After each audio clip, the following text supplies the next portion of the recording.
Most college football media and fans across the nation, when talking about Florida football, focused on that brutal schedule and what might be the fate of Billy Napier and all of that big picture business. But there's work to be done day to day. And of course, we're going to see the culmination of that spring work in the swamp on Saturday. We got David Waters here, of course, from Gators Breakdown, the best in Florida football coverage. David, how you doing? Good, Mark. Coming up on the final days, final few practices for spring practice for the Gators. So been, I won't say too eventful this spring, but certainly glad to have some football to talk about, even though, somewhat limited access. But hey, what else you going to do in March and April? and steering everyone away from whatever we say on Saturday, those are the players that are stepping up, or those are the players that are struggling. It's one of 15 sessions. It's the one that everybody gets to see. So that's the importance, is that people get to see it, but it's no different in terms of an evaluation of this team. So once you get to see what happens on Saturday and put that together with everything else that's happened in the last couple weeks, what are your basic impressions of what this Florida team's been able to improve on in the last month? Mark, I'll give you probably one storyline for each side of the ball. There's been a heavy focus on Gators Breakdown the last couple of days. And coming out of that second scrimmage from last Saturday as well, Florida in that offense, Graham Mertz at quarterback, a big-time focus on pushing the ball down the field. Graham Mertz coming from Wisconsin, and priority number one coming from Wisconsin was take care of the football. And he did that. He had a big bounce back, and he turned the ball over. I forget the number in 2022 at Wisconsin, but it was an astronomical amount. And it was like, oh no, Florida just went from Anthony Richardson, who turned the ball over, to a quarterback who would turn the ball over at Big Ten and Wisconsin. Can Billy Napier work some magic there? And there was some magic there. Graham Mertz really improved his ability to turn the ball over. It completely flipped the script. So now for him, it's okay. Now, as Billy Napier likes to say it, now it's time to take this calculated risk. Graham Mertz was around 70% completion percentage, but a lot of that was due to, checking down, not taking a whole lot of risk down the field. Well, now it's, all right, let's take the next step in this offense. You made improvement last year. We saw you take away those turnovers, but now let's push the ball down the field a bit more. That's been a big-time focus all offseason in spring practice of that being the next step in this Florida offense. Trey Wilson returns at running back, at wide receiver. And then, of course, Billy Napier has lauded the two tackles they brought into the transfer portal, Brendan Crenshaw-Dixon from San Diego State, Devin Manuel from Arkansas, as true tackles. He says Florida didn't play with true tackles last year. They had some guys out of place, hit the transfer portal, so protection should be better for Graham Mertz as well. It wasn't all Graham Mertz last year of why Florida couldn't push the ball down the field.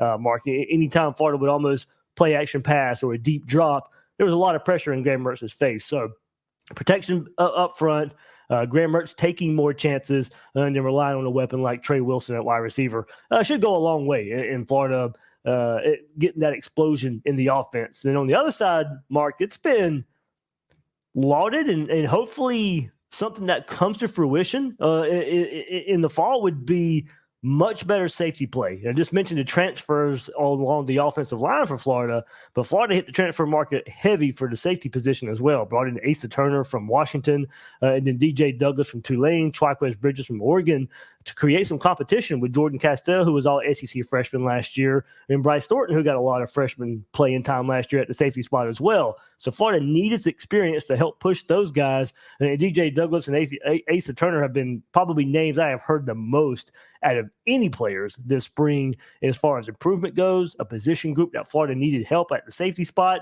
and those guys have shown up, practice in and practice out. So creating turnovers, great in coverage, and number one, Mark, tackling. Florida's been a dreadful tackling team the last few years. That continued in Billy Napier's second year last year. So this time of year, you're going to hear some good things, but probably the most positive aspect I'm hearing so far is much better safety play because of what Florida has done in the transfer portal. David, back to Mertz. Based on what I'm hearing, he's showing a little bit more just comfort, even off the field, that he's the guy. He's been on campus now. He understands. He knows his teammates, knows what's expected of him. He just is just a more comfortable person now that he's been in Gainesville for over a year. Absolutely, Mark. I mean, a year ago, he was learning the offense. I mean, the spring was him taking his first snaps in Billy Napier's offense, and now that familiarity is there. So now, look, he's even got a chance now to teach it. DJ Lagway, the 5-star freshman, is right behind him, and I think there's probably some positivity to go along with that too, and trying to teach somebody else the offense, what you like about the offense, and now. Mark, given that he's been in college football for so long as well, with this experience in Billy Napier's offense, I mean, now he knows so much of the offense, he's helping make the game plan. He's helping, okay, this is what I like, this is what I don't like. Let's build on the things I do like in this offense and see if we can take that next step. Russ Callaway has been promoted to a co-offensive coordinator there with Billy Napier, so you get some more of the air raid emphasis from his background input into this offense as well. So there's some things that are changing, Mark, but I do think just the experience of having Graham Mertz back in this offense. I mean, we got to remember, this is Billy Napier's third year. This is the first time he's had a returning quarterback at Florida. So that should go a long way as well in this offense, hopefully taking those next steps for Billy Napier, because, Mark, the offense has been serviceable, no doubt. It's been the better side of the ball by far in Billy Napier's tenure. But there is a step in consistency. There is a step in big play explosion that they're looking for this spring. David Waters, Gators Breakdown. Head on over there. Check out David's work. If you're not aware, you should be. Even if you're not a Florida fan and following the SEC, get on over to Gators Breakdown. It's right here on YouTube, also gatorsbreakdown.com, and your favorite audio platform as well. And you mentioned the transfer portal, some of the help along the offensive line. If you look at the sheer numbers, they lose 22 players, they gain 11. That looks like a negative, but obviously it's a numbers game in regards to scholarships and so forth. How do you think they stand in regards to the additions and subtractions through the transfer portal and what they might want to do starting next Monday when, again, we're going to have another transfer portal cycle headed our way? So we'll go transfer portal, and at the wide receiver spot, they bring in Chimere Dike, who played with Graham Mertz a couple years ago at Wisconsin. So there's familiarity there as well. As we're talking about this passing game explosion, there's a relationship that's already been built there. Mark, I still think Florida may go try at another receiver, and also I think when spring practice is over, that might be a position Florida may lose a player or two as well. There's some veterans who haven't quite broken through in their career at Florida. They may decide to go somewhere else and play. So I think Florida would probably like to add another anyway, but it may be forced to because of numbers if they do lose one or two wide receivers when spring is over. Florida hit the transfer portal on the defensive line as well, bringing in Joey Slackman, one of the top defensive linemen in the transfer portal last cycle.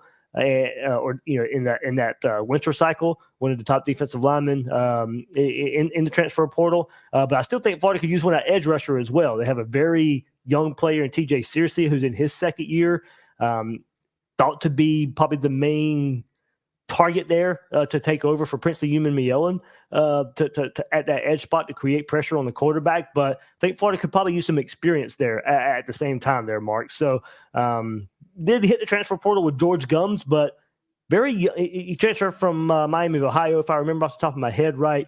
Only played 1 year of defense last year. So just not a lot of experience at that edge spot for Florida. So that's another position I do think they can attack in the transfer portal. That'd be my probably top two. Maybe another interior offensive lineman.